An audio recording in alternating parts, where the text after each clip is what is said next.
said. Let's see where the stream is.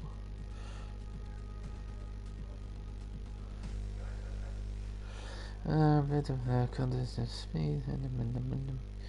Scroll down. Next one.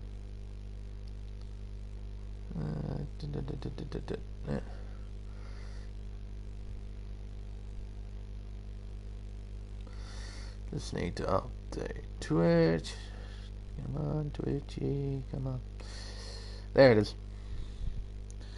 So, chat's up, the stream's up, the title's wrong, even though I changed it, but...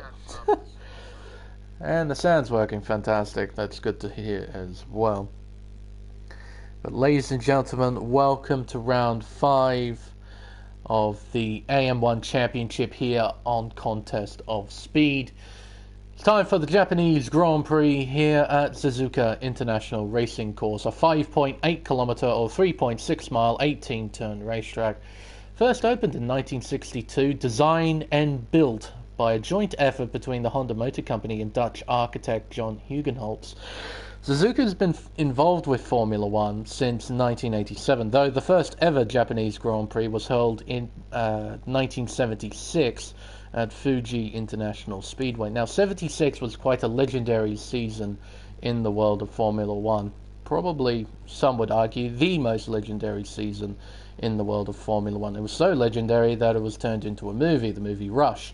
And the season finale happened there at Fuji. And that battle between James Hunt and Niki Lauda has given the Japanese Grand Prix a bit of a role of being a title decider.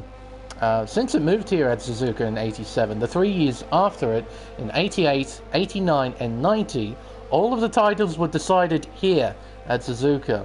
And it proved to be the battleground between two of the most legendary drivers in Formula One history, between Ayrton Senna and Alain Prost. Of course, we have other famous title deciders here as well. One of the more emotional ones in Formula One history, and because of the recent events that happened, was in 1996, when Damon Hill took his first and only world championship with Murray Walker at the helm in the commentary booth, knowing that Murray was great friends with not only Damon but also with Graham Hill. It was truly an emotional moment in his life, for sure, when he saw Damon Hill take the checkered flag at Suzuka. And he almost broke down into tears because of it. He was very professional, though, holding himself together. But, of course, in the recent past, we have learnt that the great man, the voice of Formula One, passed away aged 97, which is one hell of an innings, has to be said. He would have lived a fantastic and wonderful life. He can now forever rest in peace. But knowing that he's gone, we have lost a tremendous advocate for motorsport generally, not just Formula One. So we as a community have lost a great, great hero. And still, after a few days after his passing, it still hurts to know that he's gone. To know that this will be the first year in Formula One history that he will not be present. In the 70 years of Formula One, he will not be here for 2021. Oh, and JCK won't be at the end of qualifying, as it seems. A crash at the S section here at Suzuka, and I can assure you that won't be the last time we'll see something like that. Suzuka is an incredibly demanding racetrack. It is a sort of traditional racetrack. Got this tarmac road, and on the side it's grass. It's not runoff area with this nice, lovely tarmac. No. It's grass and gravel on the side of the racetrack. So if you make a mistake, the track will definitely let you know about it by doing exactly what what happened to JCK. Just sort of spearing off into a barrier and ultimately retiring. It's a beautifully flowing racetrack. It's got a lot of medium speed corners, particularly in the first sector. It almost seems as if that from sector to sector, the track just sort of flows into one another, into one sector, into the next. Very few parts of this racetrack feel sort of unnatural in a way. And that's one of the fantastic things about Suzuka, particularly if you're a wheel player, not a pad player. The wheel around here is just that much quicker around a track like this, where you've got these fast flowing sections that require a quick change in direction. But it's not impossible for the pad players to be quick around here. It's just, it becomes a bit more difficult as Fenrique goes spearing off the road to allow Alp to get a sneaky toe on the pitch straight. So already within 5 minutes of qualifying beginning, we've got a lot of teamwork going on, particularly between the two Mercedes drivers. We saw Alp give a toe to Fenrique before 130R. You saw Alp do the exact same thing there on the pitch straight. Going around the two Degner curves, he's in the beginning of the second sector, heading towards what's now known as Kobayashi Corner, named in Kamui Kobayashi's honor, after he had a superb drive here in the, it's either 2011 or 2012 Japanese Grand Prix. I'm stretching my mind a little bit here to try and work that one out. But he finished a brilliant third after making constant dive bombs at the hairpin there at turn 11. Through the most iconic part of the racetrack, 130R, in the dry, it's pretty much a nothing corner. In the wet, it's definitely not a nothing corner. And I noticed in the Discord chat, a lot of the drivers don't want this race to be wet. Hopefully it won't be. As Alp crosses the line and sets a 25.9, goes to the top of the table. But this track, a lot of iconic corners. Fortunately, a lot of corner names rather than corner numbers. I always prefer corner names over corner numbers. Corner numbers just sound so generic and boring. We've got parts like the Dunlop curve at turn 7, which is quite notorious in this game. We've got the Degner curves, Kobayashi Corner. We got Spoon, we got 130R. So a lot of iconic parts of the racetrack for sure. But I hope everyone sits back, relax, enjoy the show here at Suzuka. Hopefully these guys will put on a very nice show for us. Though I hate to say it, but I don't think the racing will be particularly amazing around here. It never really is here at Suzuka. You've only got one realistic overtaking opportunity, and that's at turn 1. Other than that, it's a lot of follow the leader sort of stuff. You can see here through the first sector that Lopez is going through now. Lot of high speed and medium speed bends. You have to be careful there at turn 7.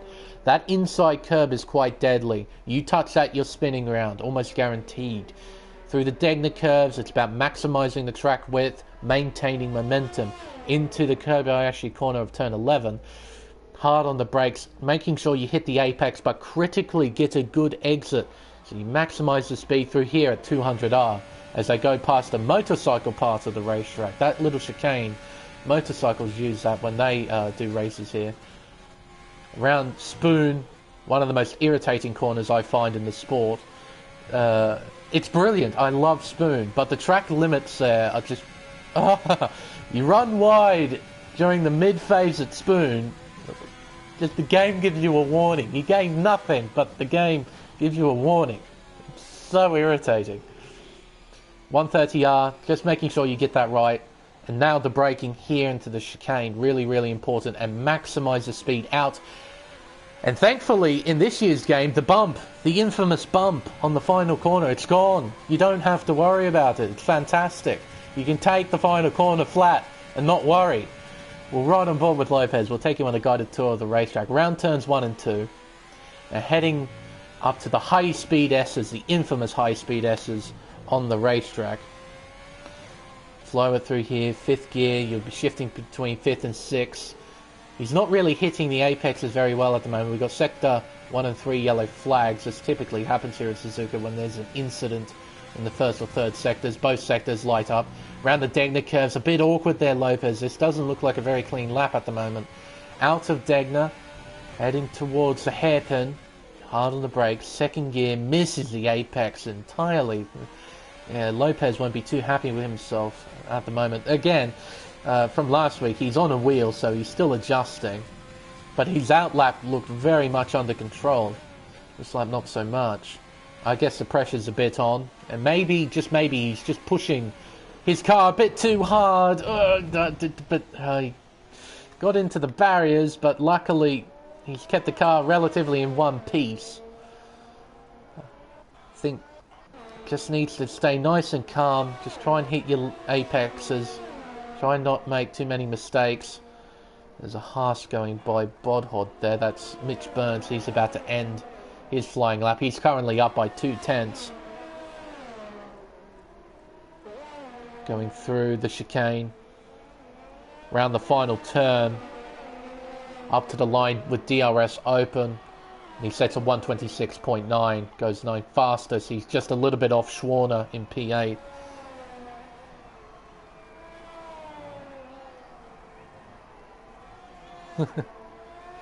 It's quite unfortunate to see you're not racing, Mr. Bean. Your teammate, the guy who's filling in with you, is currently on the gravel. KD sort of exploring track limits, I guess, at the exit of the second Degner. But he's currently doing pretty well in qualifying. He's now 5th as Arbar does at 26.4. Schwarner, hello, how are you doing? Oh dear, as Lopez has crashed out at the Dunlop curve. Now, I think Nicholas will be the first driver to see this. Around Dunlop... Oh. Uh-oh. That's not good. Nicholas has left the session. That's definitely not good. Lunacy. There he is there. Quite the common error to see, in fairness. It's incredibly easy to do. That inside curb at turn 7 is stupidly deadly. You touch that, you are spinning round. KD doing KD things. That's not nice. KD is a very capable racing driver. He'll do just fine, I'm sure. I'm not sure if Suzuka is one of his better racetracks, so regardless, he'll do his very best for you, Mr. Bean. As a Sointal, he's done the same thing as Lopez. He has crashed out right on board with AM1, and there he is. Oh, he's gone very deep into the gravel trap as Nicholas has rejoined. So that's 2 retirements now with just over 6.5 minutes left in the session. United Bosnia, excuse me, yet to finish a lap. Crosses the line, does a 27 flat. Goes 13th fastest.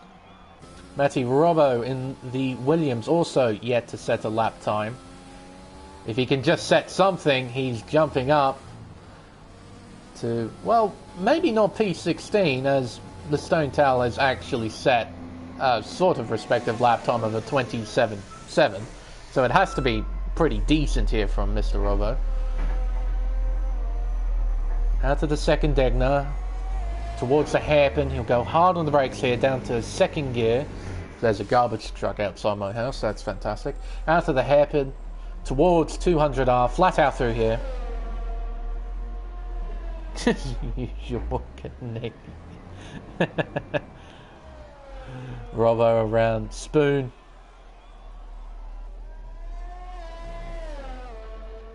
Now it's a long flat out run to 130R. And it will remain to be flat out as he goes through 130R as well. No hint of a lift there whatsoever. Into the chicane, hard on the brakes. Down to second gear. I'm sure he'll short shift here. No, he'll use all of second. Interesting. Round the final corner. Up to the line. Sets a 26.5. He jumps to P6. That's a pretty decent lap time considering he didn't set any lap time before this point. So the pressure was on for sure. And he's come over that with a 26.5. Currently 6th place overall. That's not bad at all. Is Bonhart on a flying lap or an in lap? He's on a flying lap, it seems.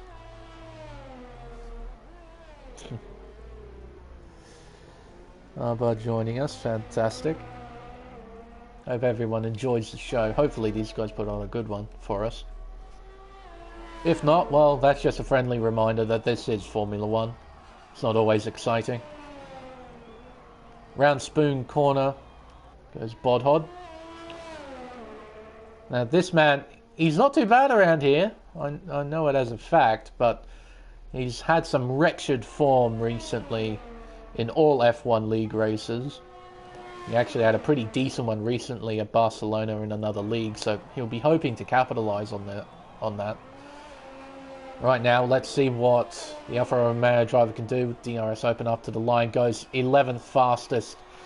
He improves by just under 6.5 tenths. It's not a bad position to be, just outside the top 10. You get that free choice of tyre. I think everyone's qualifying on the softs.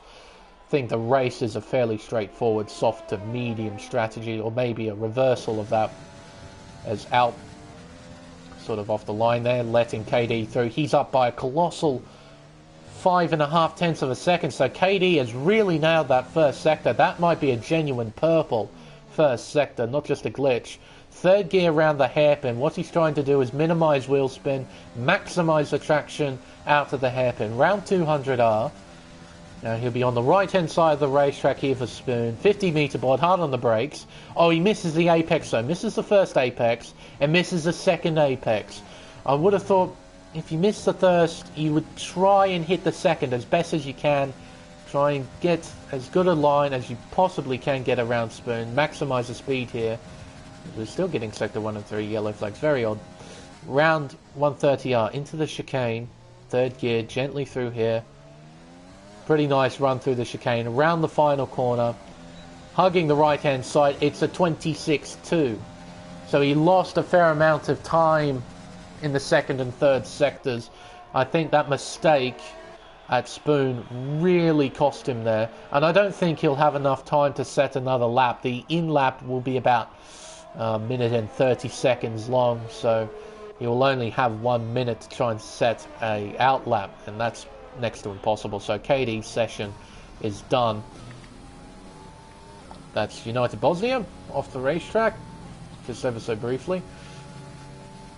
Now heading into the Degner curves is Alp. He's up by a tenth, revving it out in 7th gear, not bothering to shift up into 8th. There's a car in front.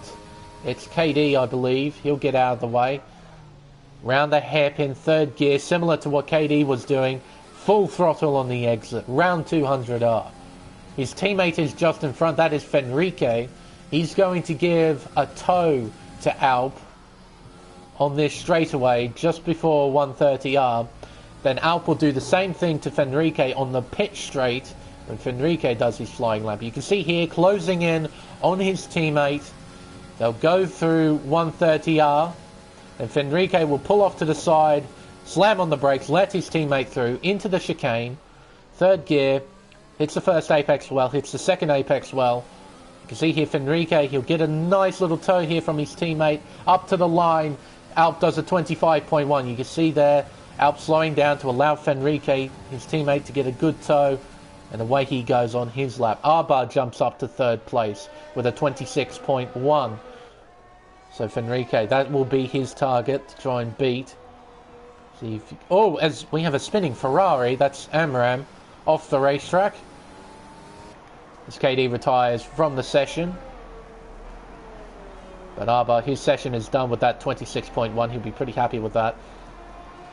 To be so close to Nicholas's time, but to be 1 second off out, that's very big. See what Nicholas can do. Our current championship leader. He is leading by 26 points in the driver's standings. He's on 86 points. His nearest rival is Arbar on 60. It's quite a big margin. And considering this championship is only 11 rounds long, Nicholas is in a really good place to take the championship. But around a difficult racetrack like Suzuka, where it's so easy to make mistakes, this round could prove to be critical in terms of the Drivers' Championship. Lunacy has retired from the session. Now let's see here. Fenrique, he's coming around the final sector now, around the final corner. What time can the Mercedes do? It's a 1:25.6. It's currently a Mercedes 1-2. How many times have we heard that in real life Formula 1? Can Nicholas develop anything here? Has he got anything in reply? He's coming to the end of the 2nd sector. Let's have a look. He's only up by 400. He needs a magical final sector in order to take P2 away from Fenrique. Round the chicane.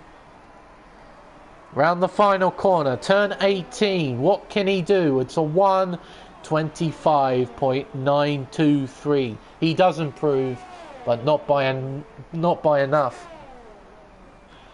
He will stay in P3 at the end of qualifying. Matty Robert. Oh, hello. That's a spoon. How did you end up there? He must have touched the inside curb at turn 14, spun the car out into a gravel trap. It's quite a moment there.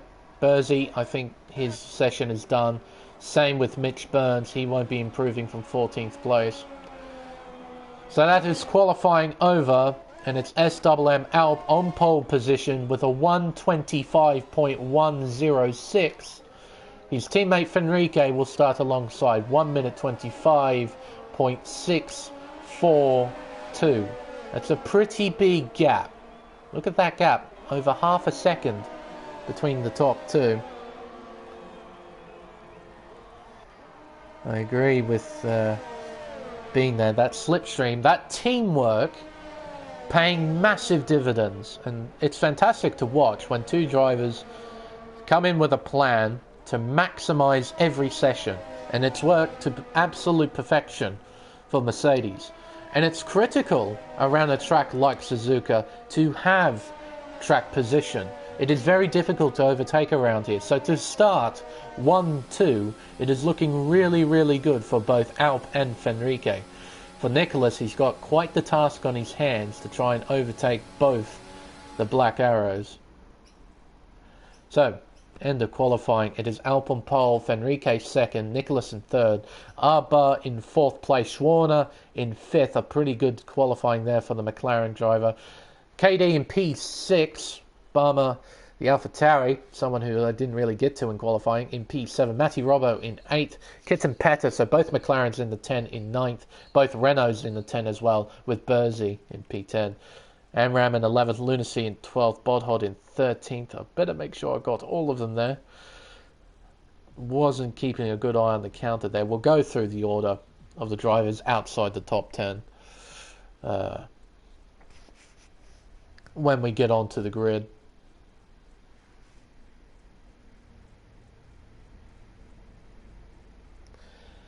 Cloudy, overcast, grey. Those words I would use to describe these conditions right now. Rain, maybe? Out with the spin at turn 1. You think so? You think it's going to be a Prost and Senna from 1990? Fenrique, he's not having any of it, just pushes his teammate off the racetrack. I wouldn't think they would do something like that. If they did, it would be completely accidental because they demonstrated a lot of teamwork in qualifying. So I don't think we'll see anything from that. Nicholas, if he really nails the start, we might see him try something at turn 1 because he would know how difficult it is to overtake around here. If you can get yourself into some sort of position to overtake, you have to be brave enough to make it work. You also have to be skilled enough to make it work as well. But we'll set off on the formation lap. 27 laps here at Suzuka. And I better mention this as well. According to the game, the soft tyre can do 11 laps. And the medium tyre can do 17. So the soft to medium is possible around here. The hard tyre can do quite a long distance, 22 laps around here. So if we see an early safety car or anything of the like, or a driver getting damaged early on, we'll see a lot of drivers fall back onto that hard tyre. But we'll go through the order of the drivers outside the top 10. It is Amram starting in P11 on the soft compound, Lunacy in P12 on the mediums, Bodhod in P13 on the mediums, Mitch Burns in 14th place on a set of softs. Interesting call there. Wingit in 15th on a set of mediums. Same with United Bosnia in 16th place. The Stone Towel in 17th place on a set of mediums as well. So only 5 medium runners out of the 19 drivers tonight. Lopez starting in 18th on a set of softs. That may work out for him if he can nail the start and get past the medium runners. He'll gain basically 5 positions off the first lap. And that can prove to pay massive dividends at the end of the race. JCK has gone with the completely opposite strategy, the only driver starting on the hard compound. It's a bit of a gamble, but it might be a gamble that pays off in the end. For him, he really needs to try and keep his nose clean. If he gets damaged, his race is basically over, and he'll be praying for a safety car to come out if that does happen. So that's the order of the field. Top 10, all of them starting on scrub soft compound tyres. Be interesting to see how this all pans out. Nicholas Alp Arba, top 3. Interesting. Alp Nick Lopez.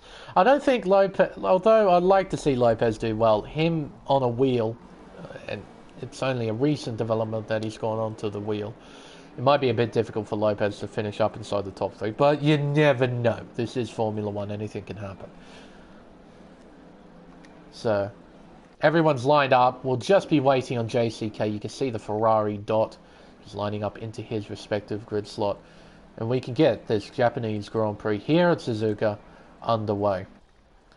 The run to turn 1 will be very interesting indeed. A very fast corner. So if we see drivers going through side by side, they might be a little bit of chaos. But here we go at Suzuka. We have 5 red lights.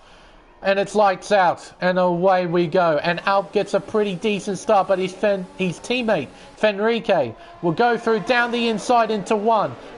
Nicholas, does he try and follow Fenrique here? He can't. The two Benzes side by side as they head through the S's in the beginning of this lap. It appears that everyone has gotten through relatively okay, which is quite impressive here at Suzuka. Oh, dearie me, KD and Bama side by side as they go through turn 6, up the hill around turn 7. But a pretty sensible start for Suzuka standards. Lunacy inside the top 10 on those mediums, so he nailed the start. Drivers go through the Degner curves. Oh, bumping and barging. That's Bodhod. He's got damage. The poor luck run continues. He got slammed in behind from Wingett. And in turn, Bodhod hit the gearbox of Mitch Burns. He's got colossal damage on that front wing. And he's going to feel the full effect of it in that first sector. He'll be very infuriated by that, I'm sure. Bosnia losing a position to the Stone Tower as Bosnia explores track limits a little bit. But Fenrique, a superb start, utilising the inside line, takes the lead away from his teammate who has fallen to third. Nicholas in second place. Although he's got Alp all over the back of him, look. And there's Schwarner in fourth. Oh, a twitch there from Nicholas. And that opens up an opportunity for Alp to go down the inside, and he gets him before the braking zone into turn 1. It's now a Mercedes 1-2 all over again. There we go. Interesting start there for the leaders. Midfield behaving themselves. We had a bit of shenanigans going on in the lower sort of midfield. But other than that, it's been pretty okay. Lunacy making up a few positions off the start, and we have someone off. It is Lopez. Yeah, he'll still be adjusting to the wheel. I don't think he has any damage though. I think he's just sort of spun, but he's kept it out of the wall. JCK up into 14th place. So Ferrari driver making full use of that hard tyre, and he's making his way through the field. I know JCK is quite a quick driver. I've seen him drive in several other leagues. So I know he's quite capable. But on the hard tyre, making moves, it's pretty impressive. Field fairly close together. We got these sort of trains forming. And there's a bit of a gap between Bama and KD, between P6 and 7. Kittenpetter trying to find a way past the AlphaTauri as lap 3 begins. Eventually, there we go, lap 3 begins. Alp sets fastest lap with a 30.031. So DRS is now enabled. How will that shape this battle here towards the front? As Petter finally gets past Barmer with a move down the inside of turn 1 as Bodhod gets a 5-second penalty for speeding in the pit lane. That only rubs a bit more salt into the wound, in all fairness. Midfield making their way through the high-speed S's. Oh, lunacy. He was right on the exit curb there. It's always a bit scary to watch someone do that, to go right to the edge of the racetrack. Because as soon as you put even a little bit of tyre on the grass, the car becomes incredibly unsettled. Ooh, a bit sideways there at the exit of the hairpin as well. He's done pretty well for the moment. JCK overtaking Wingett. He's now into 13th place. This Hutch compound strategy might be a very interesting one to watch with JCK if he continues with this sort of pace. At the moment he's performing very well. On the back of his teammate, who's on the back of Barmer, who's on the back of Kitten Pettas. So we've got a train forming, a battle for 7th place, if you will. We've still got this battle at the front. Only one DRS zone on this racetrack, and that's on the pit straight. So if you want to try and get the move done, you basically need to be right behind someone heading out of the final corner, as Wingett goes into the pits as well. Around the first sector, up and over the Dunlop curve, around the two Degners, the top three. Could put a blanket over them. They're very, very close. Warner is losing ground. Arba is applying a bit of pressure to the McLaren. KD's trying to hang on to the back of the both of them. Wingett losing a position to Bodhod. So both drivers getting damage early on then. Realistically, they need a safety car in order to save their race. United Bosnia has also fallen a fair way behind the pack as well. He's 5.1 seconds behind the Stone Towel, as Nicholas is fallen down to 5th place. He's made a mistake at Spoon. He's lost positions to Schwarner and Arba. What a costly error this could be. That will be a massive reprieve for both Enrique and Alp. They can now work together and pull away. Schwarner now takes 3rd, Arba in 4th place. Alp takes the lead away from Fenrique. Fenrique doesn't fight, understandably so.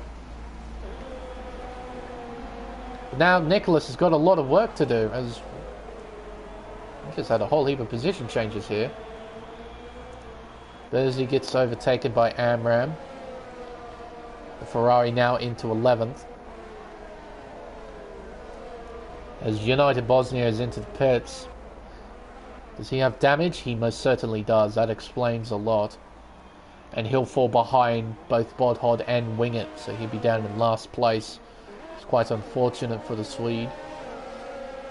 Around the two Degners, Bersey still applying a bit of pressure to Amram.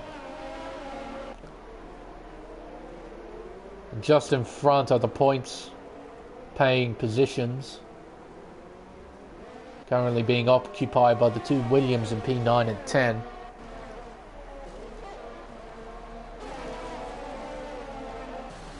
But as it is a bit of expected here at Suzuka, not too many battles going on right now. As I've said, Bodhod. A 5-second penalty for corner cutting? What corner did you cut? Alpset's fastest lap. What corner did you cut? That's the Degner, I guess? That must have been a massive cut in order for you to do that. Barmer falls down to 10th place, getting overtaken by both of the Williams cars. So they're making their way up through the field, and Lunacy in a very nice place on those mediums. Very consistent driver, Lunacy. Hits his marks, doesn't get into too many fights. Made a little mistake there at turn 6. Cost him a fair amount of time to his teammate.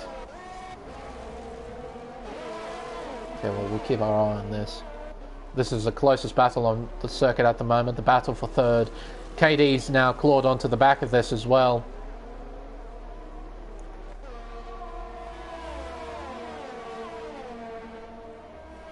As they head towards Spoon. Schwarner, from Arba, from Nicholas and KD. None of them have penalties as of yet. The main areas of the racetrack you would have to worry about such a thing are probably Spoon. And that's really about it. Maybe the exit of turn 1? Maybe? Well, Alp just gave us one. That was at the exit of the chicane. He got a warning there and a 3-second time penalty. How he must have run far enough wide so then he'd get the warning, I guess. I'm not sure how he got that. Because there's not too many places where you can gather warnings. Purely because there's not too many runoff areas on the racetrack.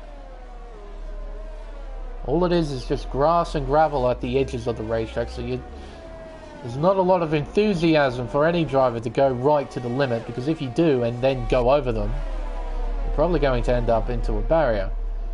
Whereas if you're on a racetrack, let's say like Paul Ricard or Sochi, where you got tarmac absolutely everywhere, you're sort of encouraged to cut absolutely everything. And those sort of places you see a lot of warnings being dished out.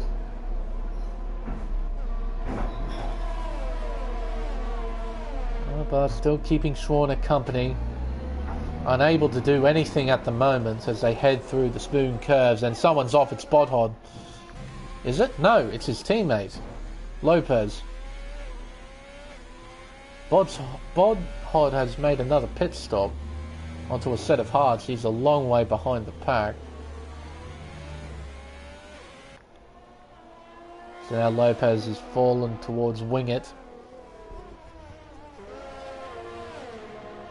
Midfield behaving themselves for the meanwhile.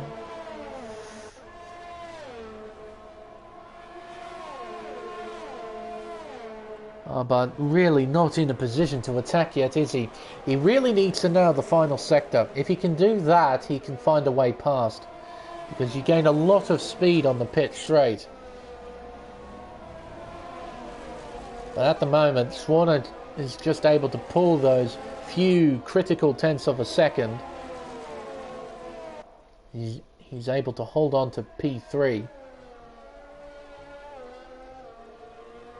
He was one of the drivers who was on course for a potential victory at Abu Dhabi. That was one of the most frantic races we have ever seen.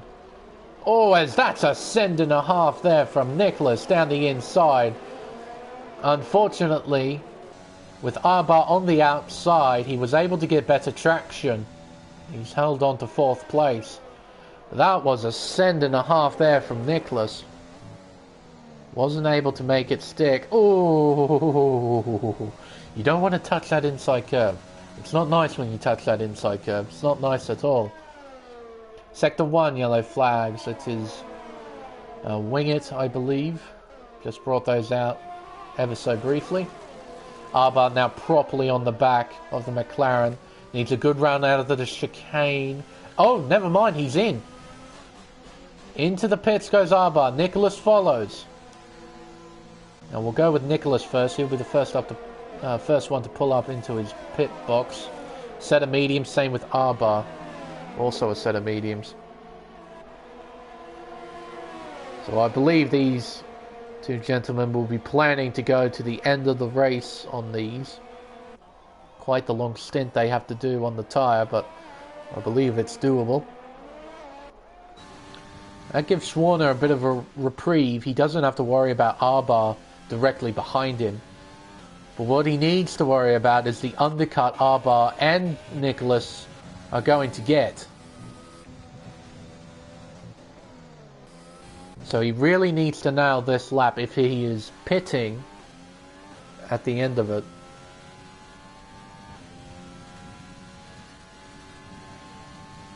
Yeah, not too much happening at the moment. Lunacy and P6 on those mediums. He's looking really good for a fine finish here. Though he's going to lose a fair amount of track position when he pits. He needs to try and make that up on the soft tyre at the end of the race. That is, if it doesn't rain, of course. Very, very overcast. there might be a chance of rain coming, as Berzy's attacking Barmer here. Around the outside of the chicane, Barmer has a compromised run. Bersy needs to nail the exit. He hasn't really, and into the pits. Go both drivers. Alp has also pitted, same with Schwarner and KD. They're all in. So where does Schwarner come out in comparison to Arba? Arba's on the pit straight now. We're right on board. Where is the orange McLaren? There it is. The undercut has worked. What about Nicholas? Can he find a way past? He can. So that's the power of the undercut, ladies and gentlemen. Schwarner was in front of both of these drivers. He's now behind both of them. Only because he did one lap longer on those soft compound tyres. So Arba finds himself in 8th place, 3.2 seconds behind Alp, who has got a bit of traffic in front of him. He's got the Stone Towel and Mitch Burns, so both Haas's. Oh dear, the revving glitch. Very awful to listen to. Here he comes around 200R, around the long way. They're going to go in side by side. Towel with the outside. He's sort of been forced off the racetrack there. Alp didn't really give him any sort of room to hang it around the outside. And now Mitch is going to be vulnerable here, looking down the inside at 130R. This could be nasty. Fortunately, it isn't. So Alp into 5th place. Matty Robbo into the pits. Same with Fenrique. So Lunacy takes over. He is now our leader, with JCK in 2nd. Fenrique will come out behind Alp, but critically in front of Arba, effectively maintaining the Mercedes 1-2. Mitch Burns also into the pits. He's going to come out behind Amram and Barmer, it seems, but he's in clear air, so he's able to put the hammer down. Lunacy, a 3-second time penalty, multiple warnings. Current race leader now with a penalty next to their name, as Bodhod has crashed out at Spoon? How's he done that? Yeah, trees in the way, can't see it here. Go around Spoon with Lunacy, see if the car will pop up for us. Where is he? There he is there. He's facing backwards. How on earth? That's a very unique place to crash. To lose it and then end up backwards, facing 180 degrees in the wrong direction. Very strange indeed. But that will be our first retirement of this race. Rather astonishingly, that didn't result in a safety car or even a virtual safety car. That Alfa Romeo was properly on the racing line. Here comes R-Bar down the inside. The Stone Tower doesn't put up too much of a fight. And into P5 goes the Renault. Gap between the two Mercedes currently 3.4 seconds. Yeah, it's a very good question, Bean. I have absolutely no... Codemaster Stewards, there we go. That answers everything for us. I don't quite know how the safety car system works in this game. I honestly believe it's RNG, just random number generated. If there's an incident on the racetrack, the game would just pick out at random whether it's a safety car or a virtual safety car or just yellow flags as Nicholas overtakes the Stone Tower. Stone Tower counter-attacks though with the switchback, but he has the outside line, so ultimately Nicholas will get the position. Because there's no continuity with how the safety cars are deployed.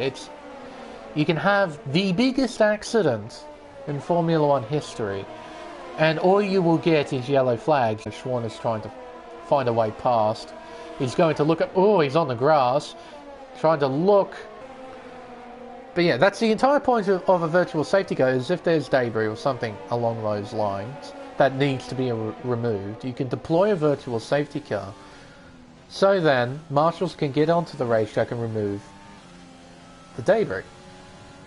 That's its point. It's so then we don't have to have this full-on reset of the field and then, you know, have to a safety car simply will not do. Then you deploy the safety car, but it doesn't work in this game. It's almost completely flipped. I've seen a colossal pile-up. There was one fantastic example, was a race at Zandvoort. It was one of the first races I commentated on at Zandvoort, where two cars... One car was facing perpendicular to where you should be facing on the racetrack. I think it was at turn 6. It's like... It's during the first sector, you go up and over a crest and it's into a flat-out right-hander. And the car is facing perpendicular to the racetrack. And the car comes flying around, pretty much ignoring the yellow flags, and T-bones said car. And all that comes out are yellow flags. There's no safety car, there's no nothing. Same race... At the final turn, a Ferrari loses their front wing, and the front wing is literally on the grass, nowhere near the racing line, and out comes a safety car. Wee woo, with all its lights on, there's a freaking emergency on the racetrack. Get the safety car out.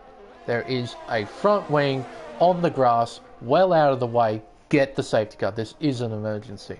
It just doesn't make any sense. It really doesn't.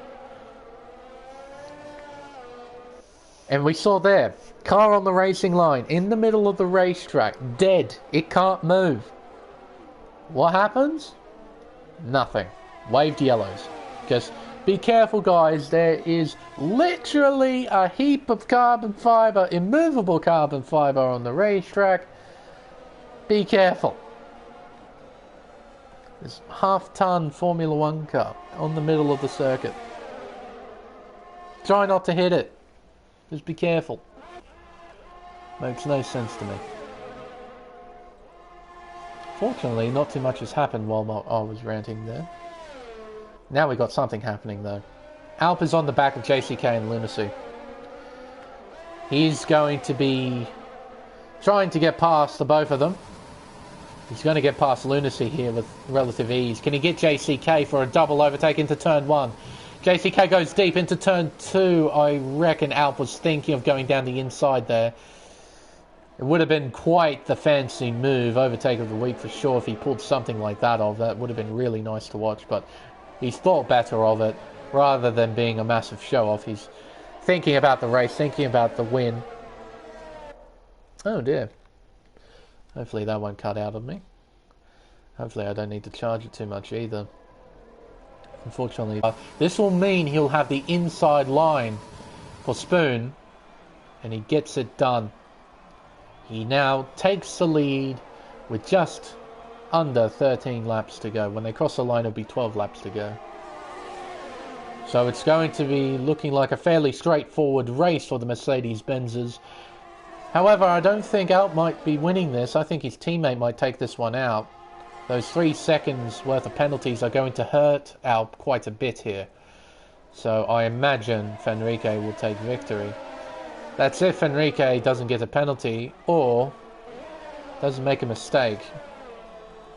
It will still be a 1-2 finish for the Black Arrows, and they'll be really, really happy with that sort of performance. With Lunacy into the pits, he'll be going onto the soft tyre to go to the end of the race. He's going to come out behind Bursey, so in 12th. He's going to have to charge his way through the field. Or he might actually come out behind Barmo if he's unlucky. No, he does come out in front. So he's got clear air. He has to hunt down Bursey and then Kitten Petter if he wants... Actually, no, the Stone Tower will be pitting as well. So he only has to hunt down Bursey in order to finish inside the top 10.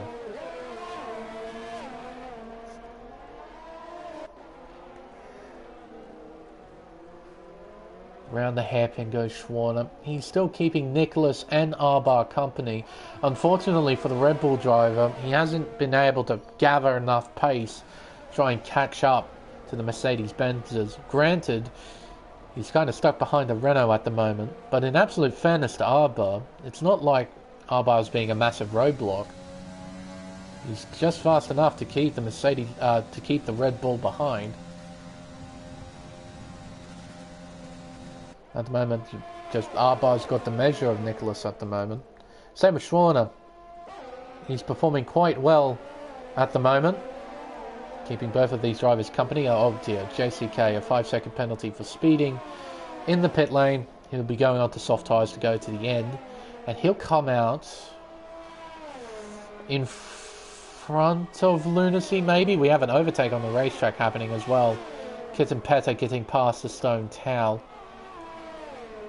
He will come out in front of Lunacy. Actually, it's going to be fairly close. No, he does. A bit closer than I thought it was going to be. I thought JCK will have a bit more of a healthier margin over Lunacy, but that isn't the case as they head through the S's. So both of these drivers on fresh tyres. They have got the task to try and claw back as much time as they could possibly find and see if they can finish inside the top 10. And if JCK can pull that off from 19th on the grid, that's a fairly sublime performance, really taking advantage of the hard tyres at the beginning, making moves that no one else would. You'd be well on course for driver of the day for sure. Battle at the front of the field still raging on. Nicholas really unable to find any sort of way to get past Arbar at the moment. I think for Nicholas, he probably isn't worrying about the top two right now. His battle is with Arbar for third place. Using DRS and overtake. He's going for it here. Down the inside into turn one. A fairly straightforward overtake. He doesn't have a great deal of resources on his side. Compare that to Arbar. He's got a colossal 60% of ERS. Into the pits goes the stone towel. So he'll tumble down the order with that pit stop.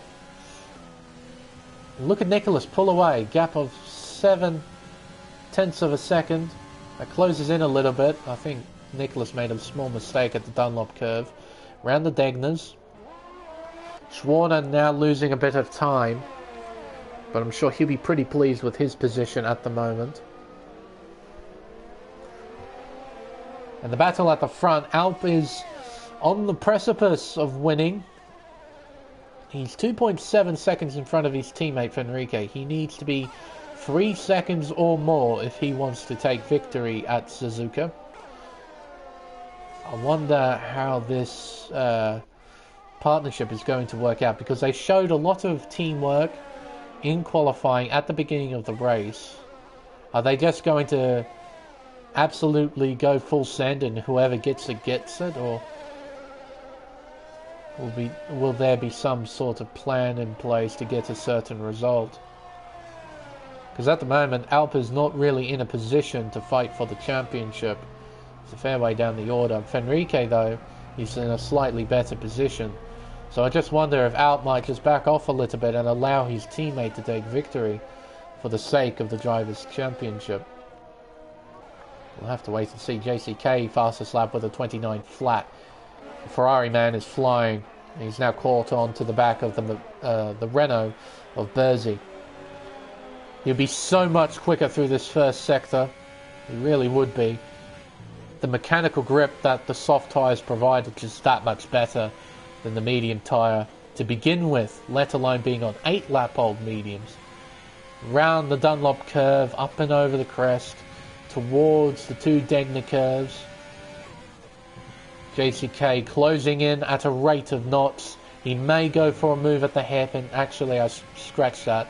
I don't think he's close enough to go for it. Oh, never mind. He does go for it. They make contact. Oh, that's quite a forceful move there from the Ferrari. Hey, I didn't think he was close enough. He sort of went for it. It was a 50-50 sort of move, and as a result they made contact. See with Bersey, does he have any damage? I'm not sure. I'm sure somebody in the someone who's watching can confirm that for us, because I still don't have access to the telemetry. Oh, hang on. Is that Lopez? It is. He's off the racetrack. He's still running, so credit to him in that regard. Still practicing on the wheel. And Alp is pulling away. A gap of now 3.4 seconds.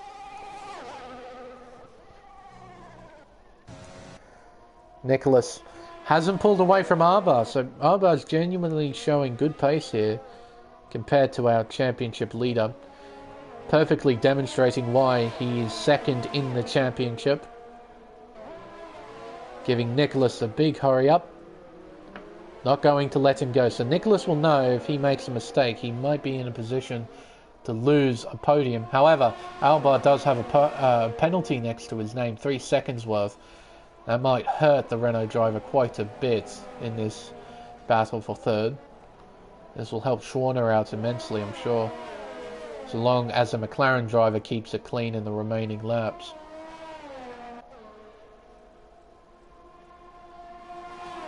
Rest of the field fairly well spread out. You can see the intervals. No one really in a position to attack anyone, unfortunately. Quite typical Suzuka. Oh dear, I've seemed to have cursed Schwarner a little bit. Said he'll be looking good here so long as he keeps his nose clean, doesn't get any warnings, and lo and behold, he gets a penalty. That's going to help Nicholas out tremendously in third, knowing that the 2 cars behind have 3-second time penalties. JCK is properly on a charge now. His next target is Kit and Petta, and the gap is only 2.5 seconds. We'll keep an eye on that gap. See how close JCK can get.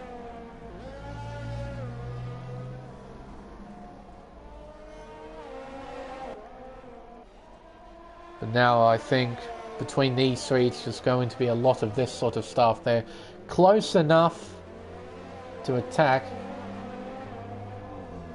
but in reality, with how this track works in the dirty air, it's very difficult to follow, so you lose time across the entirety of the racetrack, and when you get DRS, you're never really in a position to attack into turn 1.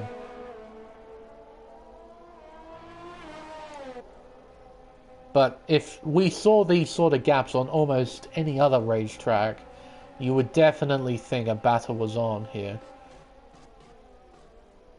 But what Arbar needs to do is just nail this chicane, which he does pretty well actually. Can he go for it here perhaps? Using DRS, sitting in the slipstream, using overtake here. He's trying to keep Schwarner at bay, who is attacking the Renault.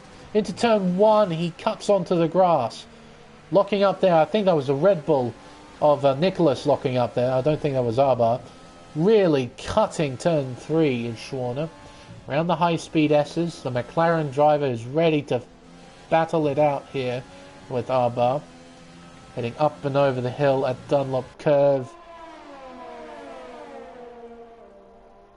It'll be an interesting scenario to watch between these two. How hard is Schwarner going to race for 4th? It's going to be difficult for him to take a podium, but it's not completely out of the picture. JCK has closed in a bit more on Kit and Petta. The gap is now 1.9 seconds, but he's not closing in at the rate he once was. Those soft tyres steadily getting more and more worn, becoming more and more difficult to extract pace out of the tyre. He's still gaining, and I reckon there just might be a battle on here for 8th. But again, JCK has a penalty. 5 seconds? Yes, 5 seconds. And that was for speeding. Really costly penalty, that. A very elementary mistake, but we see it quite often, in fairness. But you'd be absolutely kicking yourself knowing that your race could be dictated by that penalty that you could have so easily avoided. Arbar, again, fairly close to Nicholas. Schwarner has lost a bit of time to the 2 in front. At the current moment, he's outside of DRS range. He's now back within it.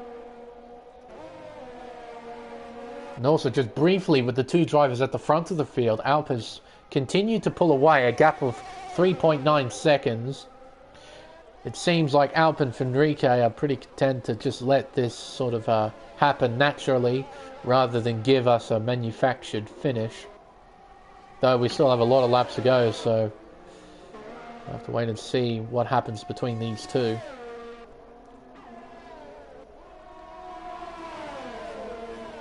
Nicholas, Arbar and Schwarner still very, very close together. heading around Spoon. 6th gear R-bar down to 4th gear for the second apex, which is turn 14. And this straight away heading towards the crossover point and then 130R. He's only 0.3 of a second behind Nicholas heading into the chicane. Hard on the brakes. Nails the first part and does a pretty good second part as well.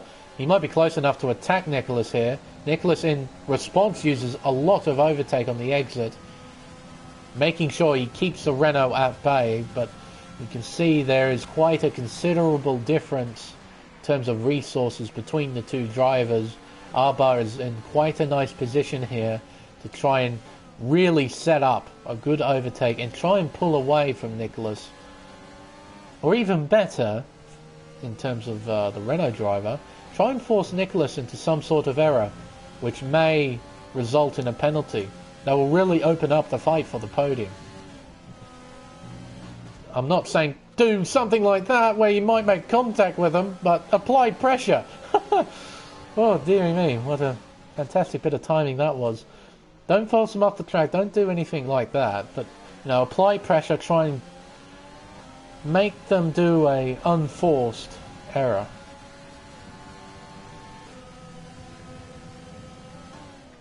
Round Spoon.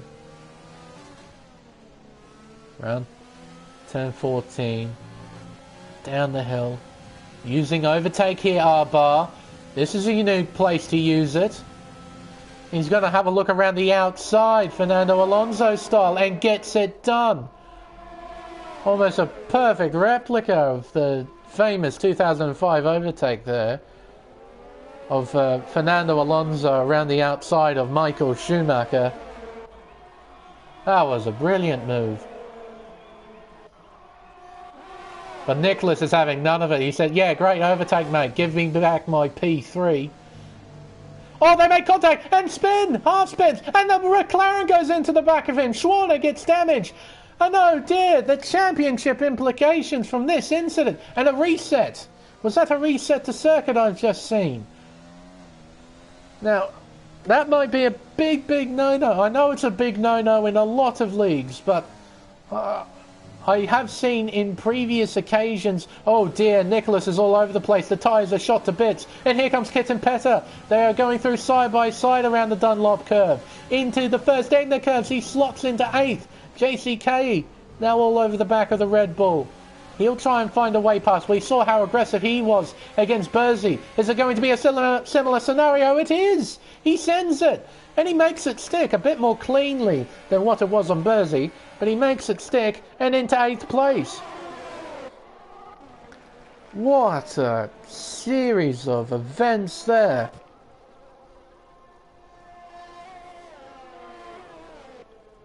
The championship implications because of that. Championship leader spun out. 2 drivers involved, R-Bar and Schwarner. Schwarner with damage. He was looking at a top 5 finish. A top 5. He's going to finish well behind the top 5, it would seem. How incredibly unlucky it was for Schwarner. He couldn't get out of the way of the spinning Red Bull. He makes contact. Really unfortunate. A lot of people messaging on PSN. You have Discord to message on, don't you? Deary me.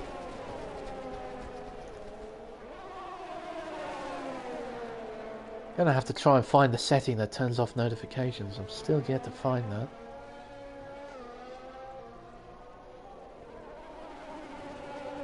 What a series of events. So that means R-Bar is going to be relatively unchallenged for the final podium place. Unless KD does pretty much a lap of the gods and somehow gets within 3 seconds of R-Bar. Though he probably seen what happened in front of him, he may have a shot of adrenaline to try and close in that gap with only 1 lap remaining. But he really needs to nail this lap. Matty Robbo finds himself now in 5th place. JCK overtakes Kitten Petter, who was off the racetrack at 130R. JCK, he's ultimately going to finish in 8th place because of that 5-second time penalty he got from speeding in the pits. KD is closing. He's now within 3.8 seconds of Arba. He needs to find a further 8 tenths if he wants to claim 3rd. But at the moment, it's looking like a Sunday drive as something has happened to Lopez, spinning out in the 1st sector. But he's still soldiering on, and I have complete respect for that. But this isn't going to be some sort of manufactured finish from the Mercedes-Benzes. It has been a superb drive from this man out front. Qualified on pole, a colossal half a second quicker than Fenrique, his teammate. But it's going to be a fantastic day for the Mercedes-Benz. Out will cross the line in 1st place with my controller dying on the last lap. You almost hung in there, controller. You almost did it. Not quite. Fenrique crosses the line in 2nd. A 1-2 finish. And KD, can he do it? Oh, 28 thousandths of a second between P3 and 4 in the end. So close. So close. KD, he almost pulled it off. Oh, that is unbelievably close. And JCK ultimately finishes in 7th place as Kitten Petter, aggressive to say the least, but you kind of have to be around here at Suzuka. It's just that demanding. And Nicholas, he'd be a bit frustrated, I think. He was on course for a podium. Ultimately, he finishes in 6th place.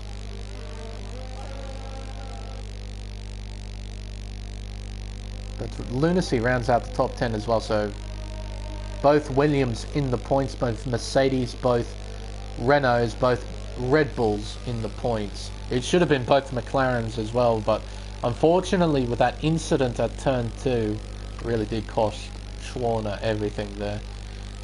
And in fairness, I agree with this. 12 positions made over the course of the race, really a superb performance. But it was a superb performance from this man as well. Standing on the top step, SMM Alp, a commanding victory here at Suzuka. And a 1-2 finish for Mercedes-Benz. Arba, he'll be finishing on the podium once again in 3rd place. He'll be pretty happy with the result, but we'll have to wait and see what the drivers are like in the Discord chat at the very least post-race, because there were several key incidents in that race that really dictated the results here. But we've gone through our top 3. KD missing out by 28 thousandths of a second. He was that close away, literally that, in quotation marks, close away from getting P3. Matty Robbo, a fine performance in 5th. Nicholas in 6th place, what could have been for him. JCK, driver of the day, easily in 7th. Kitten Petter in 8th. Bersey 9th. And Lunacy rounds out 10. Only one DNF from this race, and that was from Bodhod from a colossal accident at the Spoon Curve, which resulted in no safety car, which still surprises me.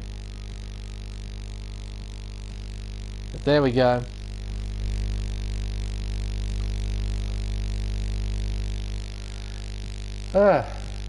Dearie me.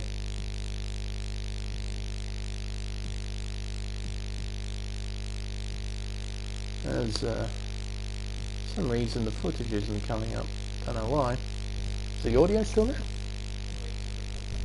there? It's got that horrible feedback. Dear, oh dear. And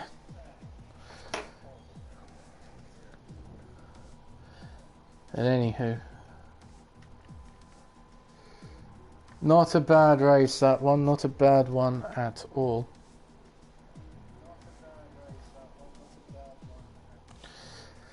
I've definitely seen some Very interesting races at Suzuka. That was definitely one of them, I think. That was a lot of fun. I enjoyed that. But I believe that will end round 5 of the championship. It's a 1-2 finish for Mercedes-Benz. Alba finishing 3rd. We'll have to wait and see what the results look like after the race, with post-race steward investigations. So we may see a slightly altered result, particularly revolving around that incident between Alba, Nicholas and Schwarner. We may see something come from that if there is indeed an incident report. But I believe that will end the stream. Next week we go to... Actually, I can't remember where we go to after Suzuka. Let me think. Let's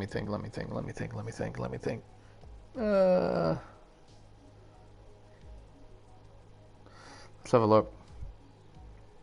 Bahrain. There we go. Sakhir International Circuit. Not a bad racetrack, generally speaking, but it's not one of my favourite circuits to drive on, that's for sure. It's definitely not one of my favourites. But not a bad racetrack, generally speaking. So hopefully it'll be nice and fun for us to watch next week. But a fine performance from SMM Alp. A great performance from Mercedes-Benz as a whole. And a fine finish indeed for Alba as well, finishing on the podium. But that will end it for this stream. Thank you all so much for watching. I've been the Smeg, and we'll see you all next week for round 6 of the championship for the Bahrain Grand Prix at Sakhir International Circuit. Till then, goodbye.